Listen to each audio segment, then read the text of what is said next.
Richard back audio books ఉన్నాయి, చక్కగా వింటాను నేను. లేకపోతే మా ఫ్రెండ్ మెడిటేటర్ ఉన్నాడు, ఒకసారి కాల్ చేసి ఈ రోజు ఏం ఎక్స్పీరియన్స్ ఉందో తెలుసుకుందాం హ్యాపీగా. 4 hours ఉంది traffic jam, let me enjoy some nice music. అట్లా ఉంటుంది అనమాట. నెగటివ్ పోల్ లో ఇంటాలరెంట్, జడ్జ్మెంటల్, ఫ్రస్ట్రేటెడ్, ఇంటాలరెంట్ గా అయిపోవడం, జడ్జింగ్ గా అయిపోవడం, లేకపోతే ఫ్రస్ట్రేషన్ వచ్చేస్తుంది మనలో. సో తెలుగులో మనం అసహనము, సమయం సరిపోదేమోనన్న కానీ భయపడుతూ ఉండడం, ఓర్పు లేనితనం నెగటివ్ పోల్లో అన్ని విషయాల్లోనూ తీర్పు చెప్తూ ఉండడం, వైఫల్య భావంతో ఉండడం. పాజిటివ్ పోల్లో స్వీకారం, అంగీకారం, స్వీకారం, ఎవ్రీథింగ్ యాక్సెప్టెన్స్.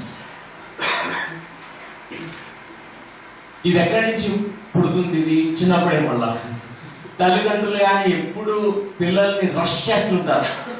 స్కూల్ టైం అవుతుంది, టైం లేదు, బస్సు వచ్చేస్తుంది, బ్యాగ్ సర్దుకో, రేపు టెస్ట్ ఉంది, నువ్వు చదవాలి, ఇంకా కరెక్ట్ గా నీకు 1 గంటే ఉంది. ఇదంతా వాడి చిన్న పిల్లవాడికి ఏమవుతుంది, ఓ టైం లేదు సరిగ్గా, there is not enough time, నా చేతిలో కాలం లేదు, ఒక భయం పుడుతుంది వాడు. వాడు పెద్దవాడు అవుతాడు, ఆఫీస్ వెళ్తాడు, ఆఫీస్ లో సాఫ్ట్వేర్ ఇంజనీర్, ఒక ప్రాజెక్ట్ ఉంటుంది, వాడికి అసహనం అనే భయం ఉంది. అంటే వాడికి ఈక్వేషన్ మీద థ్యాంక్స్ సరిగ్గా లేదు. వాడికి 1 month ఇస్తాడు ప్రాజెక్ట్ లీడర్, 1 month లో కంప్లీట్ చేయాలంటాడు. ఇప్పుడు కూడా వాడు నాట్ ఇనఫ్ టైం అనే ఫీల్ అవుతున్నాడు, అందుకే ఆ ప్రాజెక్ట్ కంప్లీట్ చేయలేడు. 1 month is not enough. So equation with the time need to be completely healed. We need to know that there is enough time for everything. A lazy person finds no time for anything. A wise person finds time for everything. There is time for everything. Time can be expanded, time can be contracted. How much quality of your consciousness is focused in this moment, that determines the time. For example, 1 గంట సమయము ఒక person కి అది ఒక 10 గంటల కింద లెక్క కావచ్చు, అంత టైం ఉన్నట్టు. 1 గంట ఈజ్ ఈక్వల్ టు 10 hours. 10 గంటలు ఎందుకు? Focus nature, quality. ఒక పుస్తకాన్ని ఒకళ్ళకి ఇస్తే ఒక 10 రోజులు కూడా చదవచ్చు ఆ పుస్తకం, కానీ ఏం బుర్రలోకి వెళ్ళదు. 1 గంటలో కూడా చదివే వాళ్ళు ఉన్నారు. Focused, very focused. 1 గంటలో చదువుతారు, అంతా అబ్జర్వ్ చేసుకుంటారు, అంతా తెలుసుకుంటారు. That I have seen in meditators, the quality of their focused consciousness. ఆ ఫోకస్ ధ్యాస పెట్టడం, ఏ పనిలో ఉంటే ఆ పని మీద ఫుల్గా ధ్యాస పెట్టడం అనేది మెడిటేటర్స్ కి డెవలప్ అవుతుంది. ఆ ఫోకస్ నేచర్, దాంతో ఎట్లాంటిదైనా కూడా సమయం తక్కువ ఉన్నా కూడా దాన్ని ఎక్స్పాండ్ చేసుకుంటారు. టైం ఆ ఉన్న టైంనే సద్వినియోగపరచుకోగలుగుతాం. Swami Vivekananda never read newspaper fully. He just used to scan it, and he knew encyclopedia, every page, every letter of it. Yes, he's a genius. He's so focused. He's a master. So that's possible for everyone. Everyone is a Swami Vivekananda. A meditator is like a Swami Vivekananda. We become like him when we meditate. We become so focused. ఏకాగ్రత ఎంత ధ్యాస వస్తుందంటే, శ్వాస మీద ధ్యాస, అన్నిటి మీద ధ్యాసను పెంచుతుంది. దేని మీద ధ్యాస పెడితే దాని మీద కంప్లీట్ గా ఉండడం, తక్కువ టైంలోనే చక్కగా అన్ని కంప్లీట్ చేయడం. For example, weather it is reading, weather it is playing tennis, weather it is completing a project work, or meditation, even meditation, anything that you do with so much focusness. So ఇది మనకు ఉన్నప్పుడు impatience, I always lose out on everything, so I will make sure it doesn't happen again. Time లేదు అని ఎప్పుడు పరిగెత్తూ ఉంటారు, కానీ చక్కగా మనం స్లో డౌన్ అవ్వగలుగుతాం. ఫస్ట్ టైం రిలాక్సేషన్ అంటే ఏదో మనకు తెలుస్తుంది. ఇది కానీ మనం చక్కగా ట్రాన్స్ఫార్మ్ చేసుకుంటే హౌ టు రిలాక్స్ అనేది నేర్చుకుంటాం.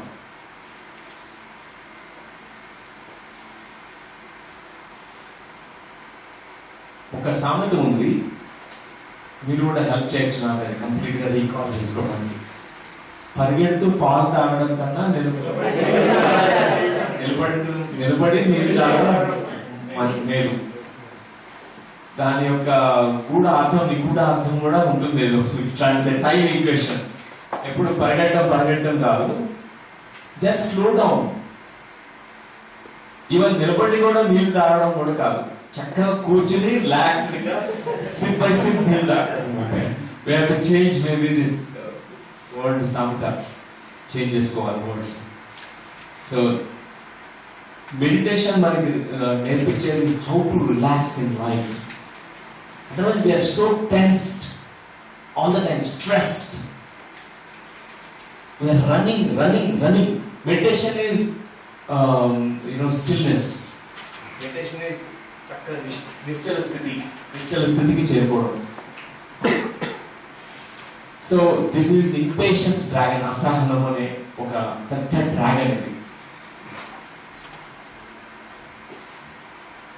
ఇక్కడ ఎంతమంది ఇంతకుముందు అసహనంతో ఉండేవాళ్ళు చెప్పండి, చేతులు. చాలా మంది ఉన్నారు. సో మెడిటేషన్ తర్వాత హౌ టు. ఇప్పుడు మీరు ఎంతమంది ఇంత చక్కగా మార్నింగ్ నుంచి ఈవినింగ్ వరకు మనం ఈ సోల్ కోచ్ క్లాస్ ఉన్నామంటే మీలో ఈ డ్రాగన్ వెళ్ళిపోయిందని, లేకపోతే వీళ్ళాలి ఎంతో అసహనం రిలాక్స్డ్ గా కూర్చుంటూ మనం ఈ సబ్జెక్ట్ లోకి వెళ్ళడము. Unless we are so patient, so tolerant, it is not possible. And next dragon, stubbornness. ఏడవ డ్రాగన్, ఏడవ భయం మనలో ఉండేది stubbornness. వంకు పట్టు ధోరణి అంట. వంకు పట్టు ధోరణి. Fear of change. దీనిలో stubbornness లో వంకు పట్టు ధోరణిలో మనకు కలిగే భయం ఏంటంటే, మనకు ఉండే మూల భయం ఏంటంటే ఫియర్ ఆఫ్ చేంజ్. మార్పు అనే దానికి భయపడ్డాం. Fear of change. Whether it is shifting your house or changing your surroundings or changing your job, it brings a great fear in you. Any change brings great fear. Fear of change. మార్పు అంటే భయం. Positive పోల్లో determined fixed in purpose. ఇది కానీ మార్చుకున్నాం అనుకోండి ఈ భయాన్ని, డిటర్మినేషన్ పెరుగుతుంది. Determination is different from stubbornness. Mahatma Gandhi గారు ఆయన స్టబర్డ్ కాదు, ఆయన డిటర్మినేషన్. అహింసతో మరి హింస లేకుండా ఈ ఇండిపెండెన్స్ స్వాతంత్రాన్ని మనం సంపాదించాలి. డిటర్మినేషన్. ఆయనకి ఇది లేదు, మంకు పట్టు ధోరణి కాదు. ఆయన determine, fixed in purpose. Purpose align అయ్యి దాని మీద ఫిక్స్ అయ్యారు. నెగటివ్ పోల్లో రిజిడ్, ఇన్ఫ్లెక్సిబుల్. చాలా రిజిడిటీ ఉంటుంది, ఇన్ఫ్లెక్సిబుల్ గా ఉంటాం. Rigid and ఇన్ఫ్లెక్సిబిలిటీ. సో ఇది కూడా చాలా వరకు ఉంటుంది స్టబర్డ్నెస్. పిల్లలకి తల్లిదండ్రులు ఏది చెప్పకుండా ముందుగా వాళ్ళే నిర్ణయాలు తీసేసుకుని ఆ పక్క రోజు వేరే స్కూల్లో వేసేస్తారు. లేకపోతే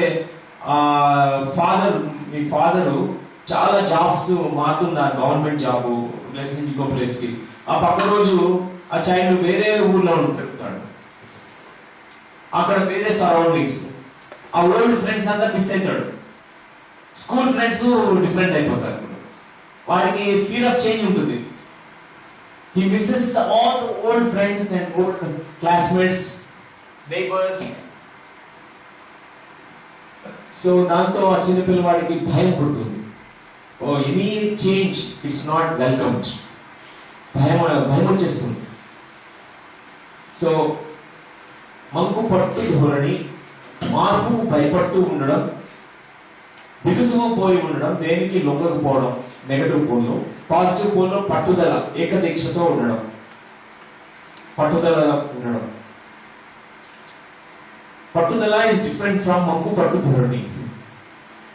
ఒకటి నెగటివ్ పోల్ అయితే ఒకటి పాజిటివ్. ఈ స్టబ్బర్నెస్ అనేది మంకు పట్టు ధోరణి అనే భయం మనలో ఉంటే మిగతా అన్ని ఉంటాయి, మిగతా అన్ని ఫియర్స్ కూడా ఉంటాయి అన్నమాట. This is more deep fear. ఒక మూలంలో ఉన్నటువంటి భయం ఇది. ఏ హెచ్చరిక లేకుండా ఉన్నట్లుండి మార్పులు సంభవించడం, దేన్ని ఎంచుకోకుండా ఉండడం. చిన్నప్పుడు సడన్ మార్పులు వచ్చాయనుకోండి, స్కూల్లో, ఇంట్లో అన్ని మార్పులు. ఆ మార్పు కొంత బాధ కలిగించింది. చిన్నపిల్లవాడికి మార్పు అంటేనే భయం. ధ్యానం మనకి ఏం నేర్పిస్తుందంటే మార్పు అనేది సహజం. Everything changes, everything is impermanent. Law of impermanence అనేది మెడిటేషన్ టీచ్ చేస్తుంది మనకి. మనం అనుకునే ఈ శరీర సౌందర్యము, అందము ఇంపర్మనెంట్. ఎంతో బ్యూటిఫుల్ గా హ్యాండ్సమ్ గా ఉండే ఈ బాడీ 70 సంవత్సరాల దాగానే ముడత పడుతుంది, 80 సంవత్సరాల దాగానే కొంచెం క్షీణిస్తుంది, 90 సంవత్సరాల దాగానే మనం నడుము మొగిపోతుంది, వంగుతూ నడుస్తాం. 100 సంవత్సరాల దాగానే మనం బాడీ వికెట్ చేయడానికి రెడీగా ఉంటాం. That's very natural. So meditation teaches us this, to accept change as it is. Somebody, I think Heraclitus or some Hermes, either of these two masters might have said about, you cannot step into the same river twice అని చెప్పారు. ఒక నదిలో మీరు అడుగు పెట్టారు, ఆ జలాన్ని మీరు మళ్ళా తప్పలేరు. ఆ ఫ్లోలో, ఆ నదిలో, ఆ ప్రవాహంలో ఆ నీళ్లు వెళ్ళిపోయాయి. ఇప్పుడు మళ్ళీ ఇంకొక అడుగు పెట్టారనుకోండి, ఇంకొక జలం ఉంటుంది, ఇంకొక నీరు మాలిక్యూల్స్ ఆఫ్ వాటర్ ఉంటుంది. అది మనం తెలుసుకోవాలి. మార్పు అనేది అంత సహజం, రివర్ ఫ్లో లాంటిదే. Series of changes will happen in life. Complete acceptance of it will make you feel live your life in a flow, live your life in a happiness, Joy. లేకపోతే స్టబర్నెస్ ఉన్నప్పుడు Joy అనేది missing. జాయ్తో ఉండలేము. మార్పు భయపడు, ఏం మార్పు వస్తుందో ప్రతి క్షణం భయంతో జీవిస్తాం మనం. మార్పు వచ్చేస్తుందని భయం. మా ఫ్యామిలీకి ఏమవుతుందో, ఇదేమవుతుందో, అదేమవుతుందో అనే భయం. So stubbornness, no matter how uncomfortable this is, I will keep doing it because I am right. Stubbornness, manku pattu dhorani. I go on doing this because if it changes, it's going to be very threatening to me. Better I do this because I am right. I don't want any change. మనం flexible గా కాగలడం అనేది positive polarity, positive pole. ఒక flexibility రావడం, ఆ rigidity నుంచి flexibility వస్తుంది. చక్కగా life లో ఎన్నో సంఘటనలు వస్తుంటాయి, అన్నింటినీ మనం తట్టుకోగలుగుతాం. మార్పు, అన్ని మార్పుల్ని స్వీకరిస్తాం. పట్టు పట్టరాదు, పట్టి విడువరాదు, పట్టె నేని బిగియ పట్టవలయు, పట్టు విడుట కన్నా పడి చచ్చుట మేలు, విశ్వదాభిరామం నిరవేమ. ఇక్కడ వేమనగా చెప్పేది ఈ పట్టడం, పట్టు అంటే డిటర్మినేషన్. ఇది మంకు పట్టు కాదు, ఇది ఏకదీక్షతో పట్టుదలతో ఉండడం. ఈ పట్టు లేదు, ఇది కరెక్ట్, ఇది పాజిటివ్ పట్టు. Determined about purpose, determined about your plan of life. That is different from fear of change. ఆ మంకు పట్టు అనేది ఫియర్ ఆఫ్ చేంజ్ అన్నమాట, మార్పుకి భయపడటం. ఓకే అండి, ఇది అర్థమైంది కదండి ఈ పాయింట్. సో ఫస్ట్ మనం అనలైజ్ చేసుకుందాం మన లైఫ్ లో. ఈ 7 భయాల్లో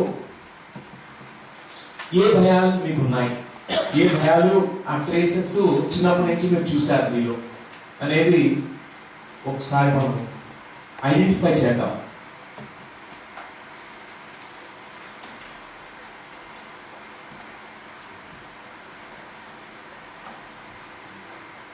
Can you write on this board in Telugu? First, ఆత్మన్యూనత ఒకటి నెంబర్ 1 అనేది కొన్ని పెద్ద అక్షరంతో రాయండి. మొదటి భయం ఆత్మన్యూనత, సెల్ఫ్ డెప్రికేషన్, ఇన్ఫీరియారిటీ ఫీలింగ్. 2 దురహంకారం.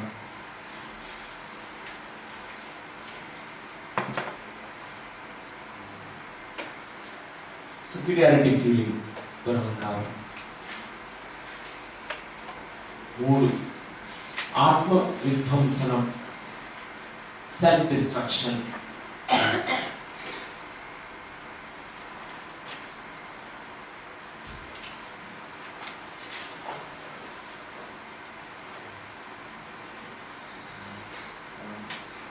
4 బలి పశువు,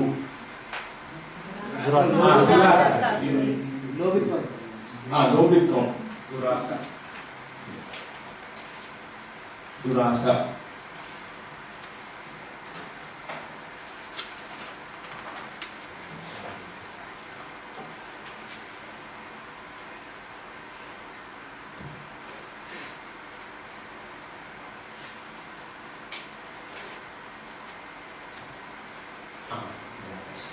5 మార్టిర్డము, దాని తెలుగు రాదా? బలి పశువు అని పెట్టారు కానీ దాని మీనింగ్ తెలుసు కాబట్టి బలి పశువు. విక్టిమ్ ఫీలింగ్, నేను విక్టిమ్ని, నేను బలి పశువుని అనే భావన గురించి. 6 అసహనం.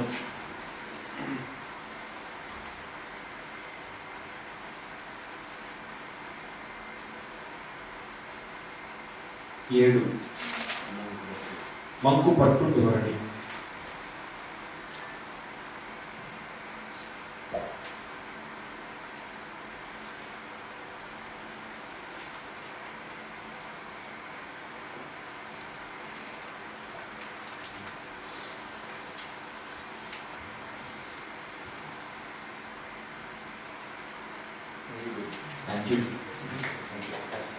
'హ్యాండ్ రైటింగ్'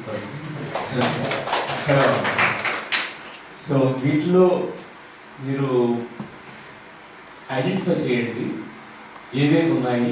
మీరు చిన్నప్పటి నుంచి ఒకవేళ ఛానల్లోకి ఎంటర్ అయిన తర్వాత వెళ్ళిపోయి ఉండొచ్చు, కానీ ఇంతకుముందు ఉన్నట్టుగా మీరు నోటీస్ చేస్తుంటే రాయండి. ఎంత పర్సెంటేజ్ ఉందా అనేది కూడా మీకు అవగాహనకు వస్తే అది కూడా రాయండి. అంటే ఎక్కువ పర్సెంటేజ్ దేనికి ఎక్కువ ఉంది, ఎక్కువ మార్కులు దేనికి వస్తాయి. 1 to 10 ఆ స్కేల్లో ఒక్కదానికి ఎంత ఇస్తారు మీరు? 1 to 10, 1 నుంచి 10 ఆ స్కేల్లో ఆత్మన్యూనత, సెల్ఫ్ డెప్రికేషన్, ఇన్ఫీరియారిటీ కాంప్లెక్షన్ ఎన్ని వస్తాయి 1 to 10 లో? దురహంకారానికి ఎన్ని? ఆత్మ విధ్వంసనం, దురాశ, బలి పశువు, అసహనం, మొక్కు పట్టుకున్నాడు.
ఒక్క నిమిషం తీసుకున్నాము,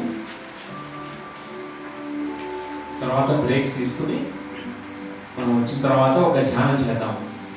మనలో ఉండే ఆ భయాల్ని మనం జయించడం కోసంగా ఆ సంకల్పంతో ఒక ధ్యానం చేద్దాం.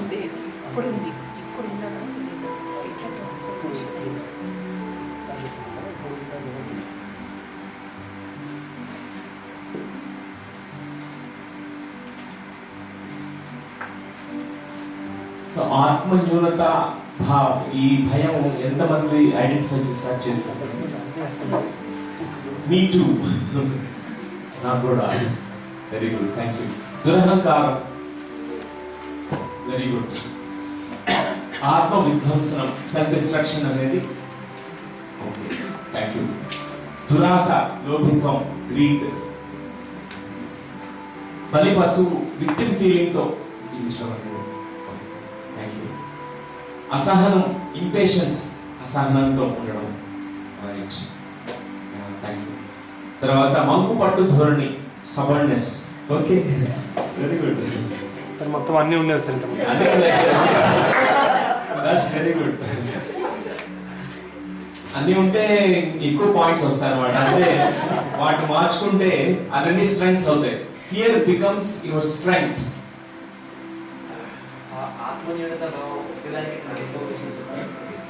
ఆత్మన్యూనత భావం ట్రాన్స్ఫర్మేషన్ అయిందనుకోండి, మనలో హ్యూమిలిటీ వస్తుంది. వినయం కంటే ఇంకొక వర్డ్ వినమ్రత అనేది వస్తుంది. And wheel understand the uniqueness of everyone. We understand that there's nobody who is higher than you, nobody is lower than you.